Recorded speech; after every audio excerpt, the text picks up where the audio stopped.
Welcome back everyone to a brand new episode of our League of Legends Top 5 Plays. Drop a comment down below with your favorite play of this episode, and don't forget to submit your own pro plays to PotatoMonster.com/upload for a chance to be featured and win yourself some RP.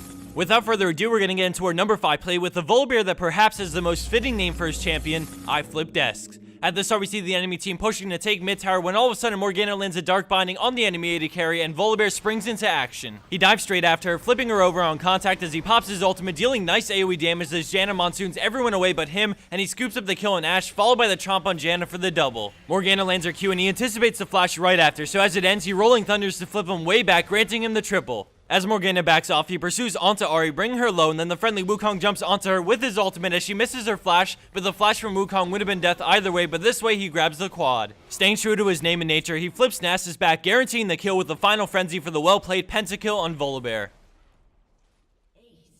Coming in at our number 4 spot is Van Eyes on Jarvan with a pro outplay under the tower. At the beginning, we see him come to gank mid lane as he EQs in, but unfortunately the Fed Vi also comes in as both junglers focus each other's AP carries. Jarvan uses Cataclysm to lock her in, and despite her ultimate, he finishes her off with red buff. As they both turn around in a very mirrored gank, it's time to 1v1. They battle it out for a little as he auto attacks but slowly makes his way towards the tower, and then he EQs to get the safety, but Vi plans to continue. We see her start to charge her Q, and then all of a sudden she goes for it with a flash, but he flash dodges it into a shield to slow her down as he kites her around, and as she heads back, he quickly reacts with a beautiful Dragon Strike, and then a Demacian Standard, making the final turret hit just enough to get the shutdown kill.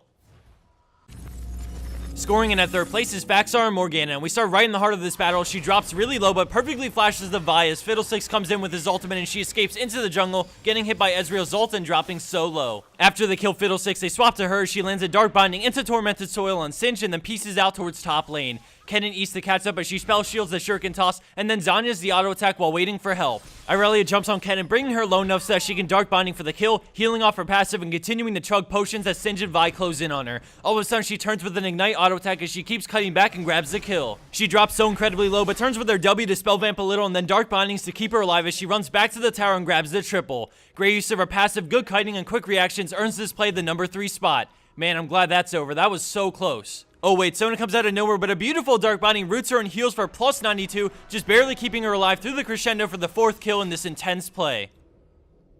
Coming in at our number 2 spot is the last 7 on Tristana in a very well played team fight. At the start, we see her run and get onto the enemy Akali as she jumps onto Trist, but she rocket jumps away, maintaining great positioning and getting the kill on Akali. As the fight progresses, her team is split in half and Zed goes after her, but she rocket jumps onto him, ults him back into the brush and flashes over the box into the brush to get the double and break line of sight. She quickly gets on Caitlyn, ripping her apart as Thresh hooks her in, but she sees Xin coming for her, so she W's, swapping places with him and grabbing the quad, and then instantly rocket jumping into the brush, moving with her team to get the pentakill.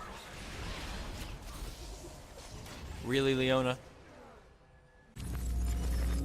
And for our number 1 pro play for this week, we have Snamma on Thresh, but this clip highlights an amazingly well-played bottom lane. After they take the tower, Lee Sin flash slows Thresh, but a well-played box, followed by a hail of arrows from Varus stops their advance. Lee Sin war jumps to get the Q off, but Varus blocks it on purpose because Thresh doesn't have flash up, and then he flashes away, forcing the enemy team to disengage as Thresh eats to slow him down, and now we see Nautilus coming in from the jungle. He runs up with mobility boots, rapidly gaining on them and ults Lulu, but Lee Sin turns around to try and grab the double with a war jump into Q on Varus as he waits for enough energy, and then as he goes in, Thresh pulls out the most clutch play to stop him, and as he gets kicked away, he Qs to pull him in under the tower while mid-air, resulting in the kill for Varus. Let's check that out one more time as Lee Sin dodges a hook, and once he has enough energy, he activates Resonating Strike, but a perfectly timed position E stops him in his tracks, and then right after he gets kicked away, but still manages to reel him in under the tower for the kill. This bonus clip of the week is brought to you by Raid Call. Communication is always vital when competing in tournaments. Winning a match requires perfect coordination. You cannot win by yourself. Raid Call. Communication for winners. We have Rashad Osama playing a champion you don't see as much anymore, doing something you really never even see happen on this champion. Thanks for watching, everyone. I hope you liked this episode, and don't forget to drop a comment down below letting me know which was your favorite clip. Take care, everyone, and have a wonderful week.